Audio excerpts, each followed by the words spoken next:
On a bleak winter day, a man who is haunted by the memory of a lost love goes for a walk, seeking solace in nature. In a park, he looks at ice sculptures.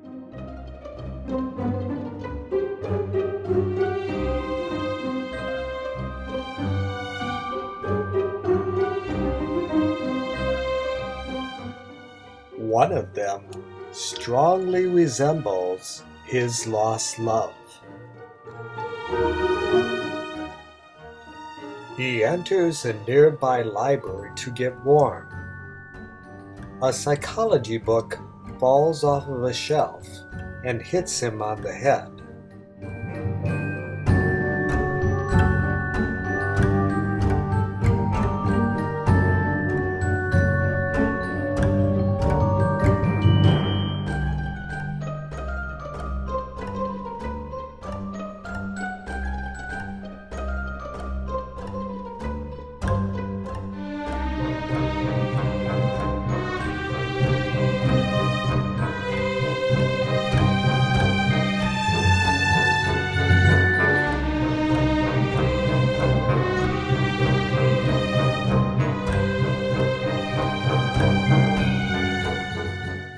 A library program is about to begin.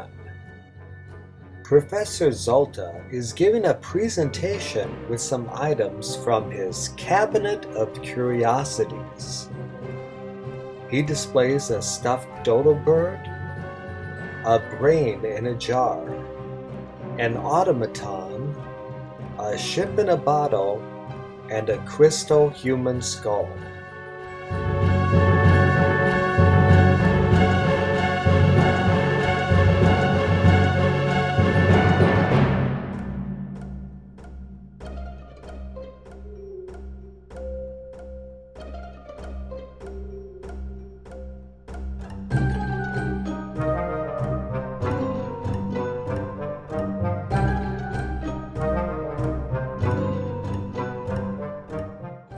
After the program, the audience applauds.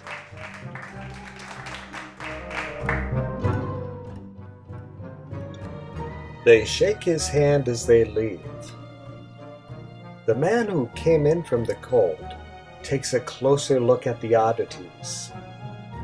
He realizes that he is standing next to his lost love. She takes his breath away. He is unable to speak. She leaves him. Professor Zolta had observed his failed interaction and leaves him alone with the mysterious crystal skull. He gazes into it.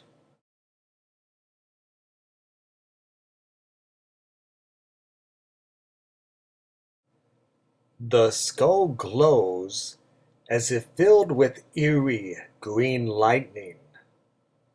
The eye sockets glow as if holding red-hot coal.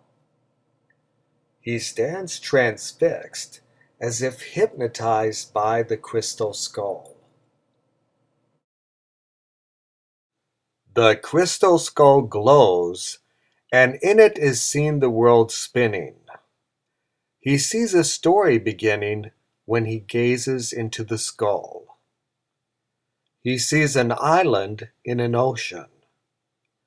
He sees two kings standing on a bridge over the river that divides the island.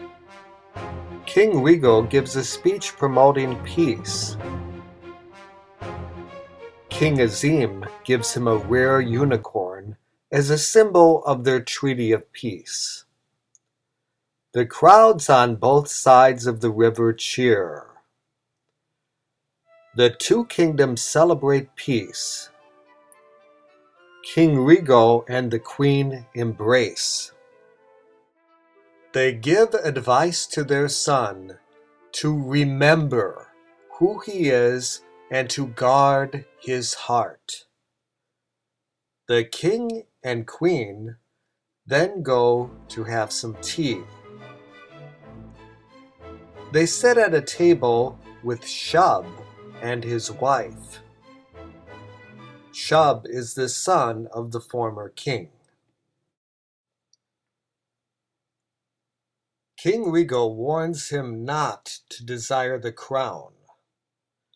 The king and queen drink their tea and then die. The teapot is dropped and broken, revealing a dead newt. Shub claims the crown.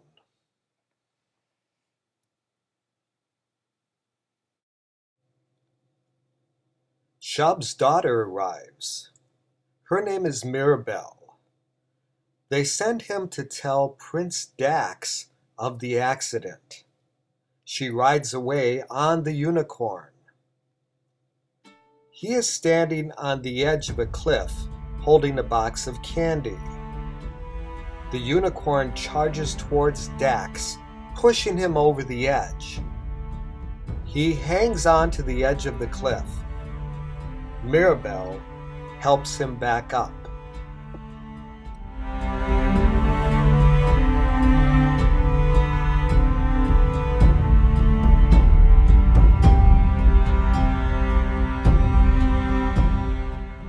Mirabelle tells Prince Dax that she has distressing news.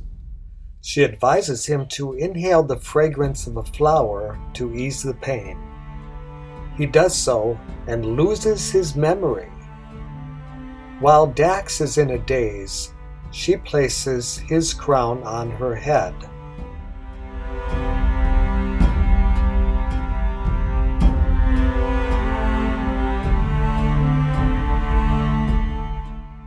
She then tells him that she is the princess and commands him to wander in a complicated hedge maze.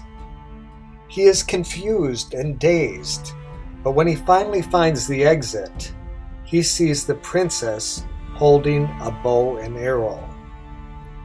Will she shoot him or the last unicorn? If she shoots the unicorn, there will be war. There's a place where everything is enchanting and serene, but if we want to, we can destroy it. Much to his surprise, she shoots the unicorn. The mortally wounded unicorn charges to impale her, but Dax jumps in the way. He sacrifices his life to save her. The horn stabs Dax in the chest, breaking off of the dying unicorn.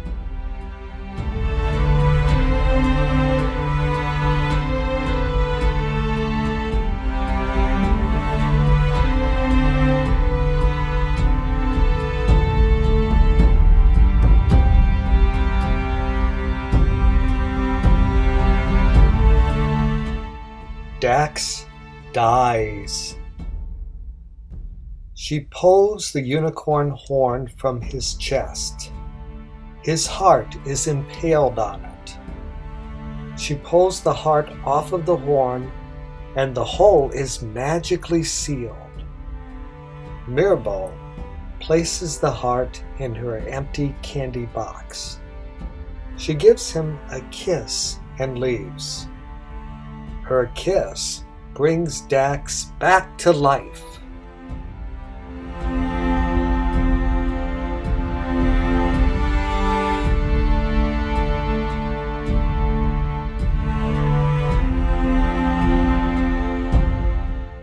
Princess Mirabelle approaches an enclosed garden, guarded by a mean-looking ogre.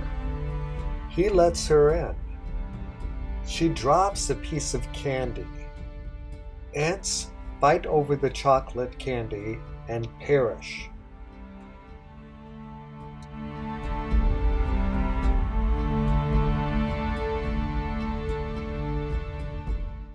She makes a sand castle near a pool of water. Her mood changes and she destroys it with a kick. A goldfish washes up at her feet from the pool. She looks at it with disgust. Its scales glitter in the sunlight. She replaces the goldfish.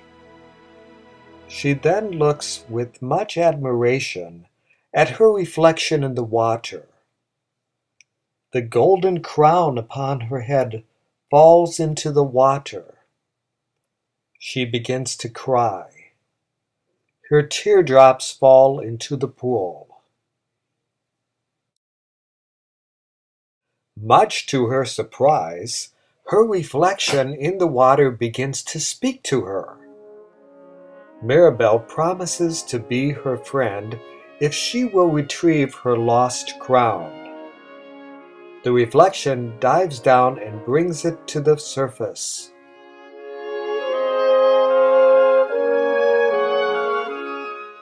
Princess Mirabelle thanks her, but immediately breaks her promise to be friends. She claims a right as a princess to change her mind.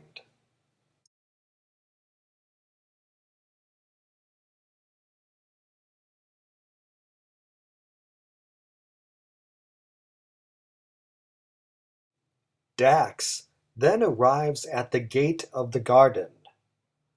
Gloober, the ogre, knocks him down. Dax gets up and then smiles at him. His smile is sincere, friendly, and reassuring. No one had ever smiled at the ugly ogre before. Gloober lets Dax in the garden to see Princess Mirabelle.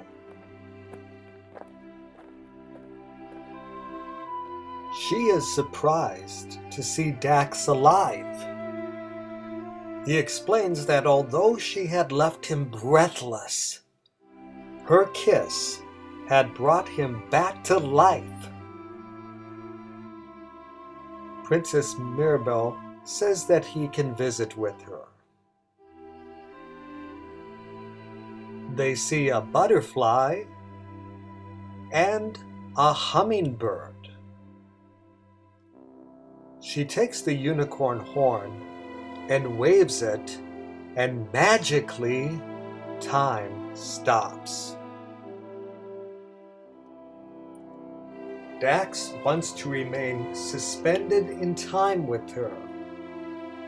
She makes time go again, for it is a cold and cruel crime to hold back the hands of time. They are about to kiss when they hear a cry for help. Despite his desire to stay with her, he leaves the garden. Dax follows the cry to a hole in the ground. Dax helps a little person named Nibnab out of the hole.